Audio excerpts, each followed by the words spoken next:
Feel better? Asked Will, wearing an amused smile as Oda approached, hands in his jacket pockets.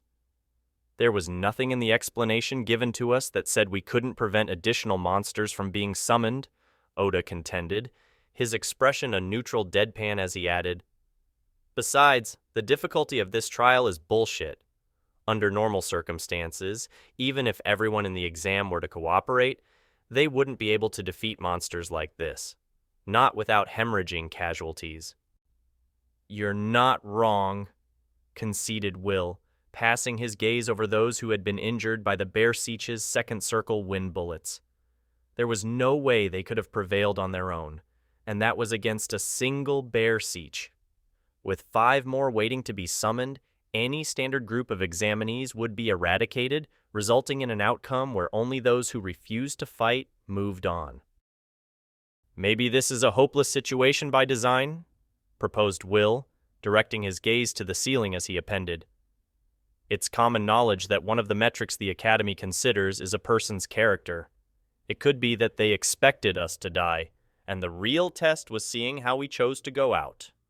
It would be a good way to humble those with more ego than sense," admitted Ota, crossing his arms and furrowing his brows in consternation as he asked, "But wouldn't that penalize those smart or clever enough to avoid danger entirely?"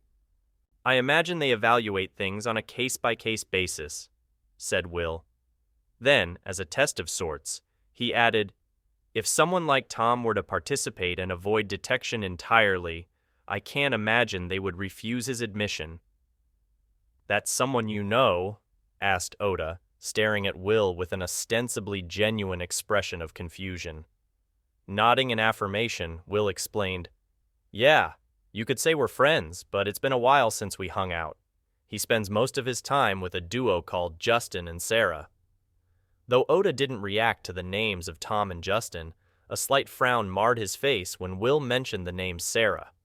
He also reached up to touch the choker around his neck, indicating a connection between the two. "Something wrong?" asked Will. "No," responded Ota, but his expression suggested otherwise. The name Sarah was clearly significant to him, but instead of looking like he was trying to hide something, he seemed confused, like someone trying to reconcile an important detail in their mind. "Interesting," thought Will, narrowing his eyes ever so slightly. He wasn't absolutely certain, but if his suspicions were correct, Oda was either the current incarnation of Sarah or related to her in some way. But if that were the case, her amnesia didn't make much sense. Not when her power, born from the fruit of the cardinal sin wrath, permitted her to reverse things like curses and even strip away the properties of anomalous and magical objects by simply denying their existence.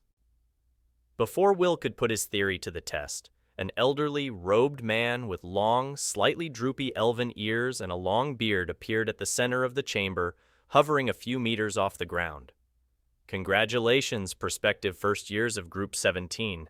Though not all of you played an integral role in today's events, I commend your willingness to cooperate toward a common goal.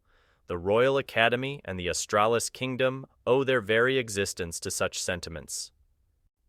Seeing the elderly man, recognized by everyone present as the de facto head of the Royal Academy, Ogma Aladfar Evergarden, glanced directly at him, the smile on Will's face became marginally more prominent.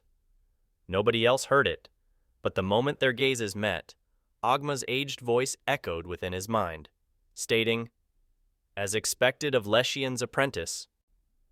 "Now then," said Ogma, clapping his hands together, "once this address concludes, you will be transported to the Academy's infirmary. As you will no longer be in a digitalized form, you are advised to take caution and not engage in any unscrupulous acts. Competition between students is one of the core principles of the Academy, but unsanctioned conflicts are strictly prohibited. You have been warned." Without waiting for a response, Ogma clapped his hands again, causing everyone to be ejected from the faux dungeon.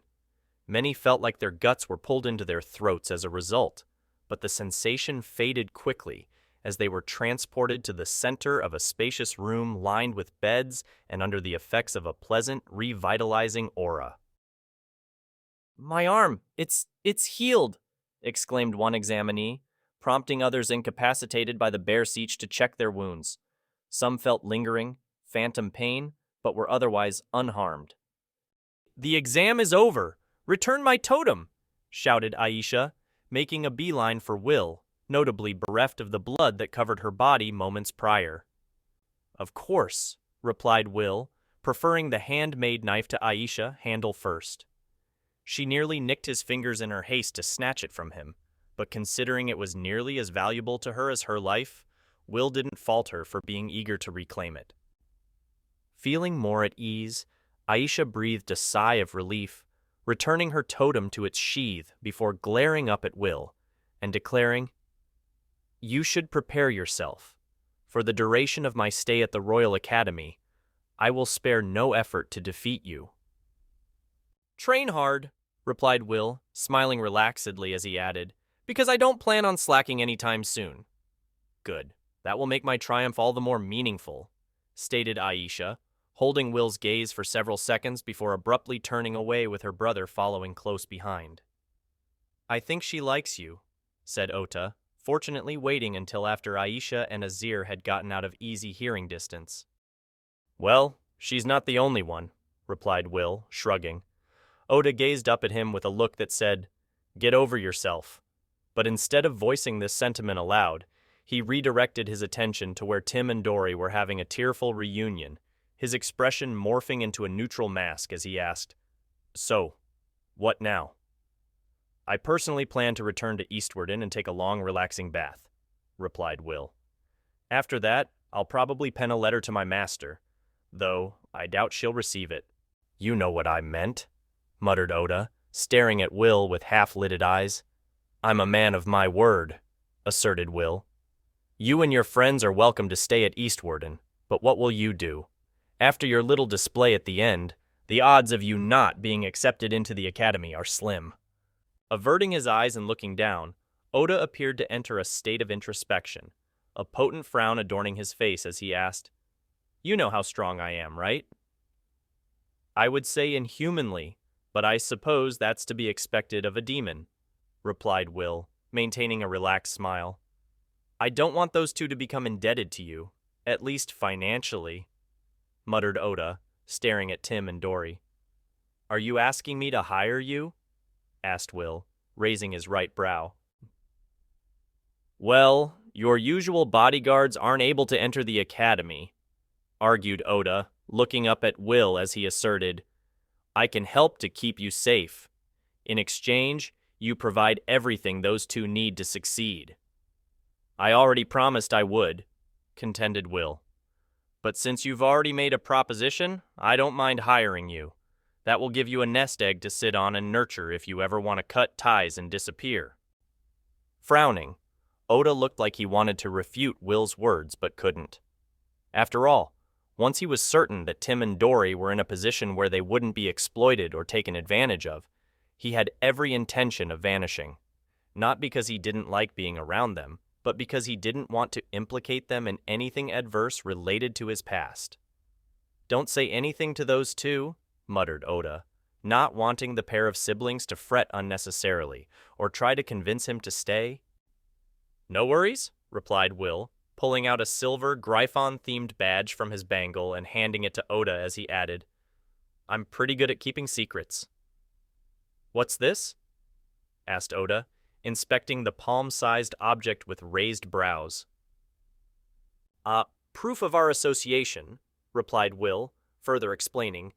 "It basically lets you act as my proxy and command the respect of a mainline descendant of House Oerthir. To that end, try not to misuse it.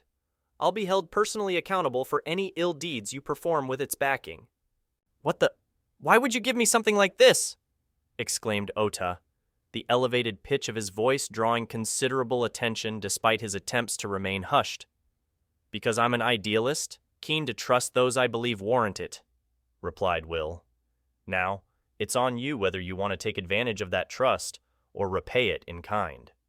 "You're out of your fucking mind," muttered Ota, slipping the badge, of all places, into the front of his shorts. Will's eye twitched when he saw this, but as it was probably the most secure location on Ota's body, he ultimately remained silent and turned his attention to the approaching Tim and Dory. "Is everything okay?" asked Tim, looking nervous as he looked between Will and Ota. "Better than ever," replied Will, regaining his usual smile as he met Dory's gaze, adding, "Ota and I were just discussing your accommodations at Eastwarden. If you've nothing to prepare, you're welcome to accompany me when I return. I could also arrange transport so you can retrieve your things from your current dwelling." "Is that okay?" asked Dory, still a little shaken after being ganged up on and eliminated by 3 other examinees. For her, less than an hour had passed since then, so she felt equal parts ashamed and unsettled by the experience. "Of course it is," assured Will, his smile broadening as he looked around, meeting the gazes of those listening in as he added, "House Orth here has always welcomed those with a passion and desire to improve themselves. So long as you're willing to work hard and not be coddled, there is always room around our fire. That's what makes us strong." Sensing an opportunity, Ishil, who had been loitering nearby and waiting for a chance to approach Will without coming across as impolite, punched his fist into the air and shouted, "Long live the Orathirs, the guiding light of the people!" Though they were promptly admonished by the infirmary's staff, those who had joined Will's group during the exam readily cheered in response to Ishil's exclamation. Most viewed him as little more than a convenient meal ticket, but some, such as Ishil, Sile, Tim, Dory, and a select few with grander ambitions, believed he was the key to unlocking their potential or reaching their personal goals. After successfully parting ways with the members of Group 17, Will had one of the guards in charge of the Nebula Nexus Arena's security show him to a VIP lavatory where he could change his clothes. From there, he planned to slip out the back of one of the arena's stores or restaurants, but the moment he stepped out of the lavatory, the same security guard informed him that Lyra had summoned him to her booth. "This girl is going to be the death of me," thought Will, following behind the security guard to a restricted section of the arena, an area that was heavily patrolled but had limited surveillance. Nobles liked their privacy, but as he had memorized the arena's layout, Will could tell he was being led away from the skyboxes reserved for the royal family. "I would like to know where you're taking me," said Will, infusing his words with his innate dominate, but disguising it as leaking his aura. Feeling a shiver run up his spine, the burly security guard attempted to leap forward with the speed of an average Grade 3 practitioner. As Will was closer to Grade 4 by the same standards, however, he wasn't nearly fast enough, resulting in a bident piercing his lower back, his spine nestled between its blades.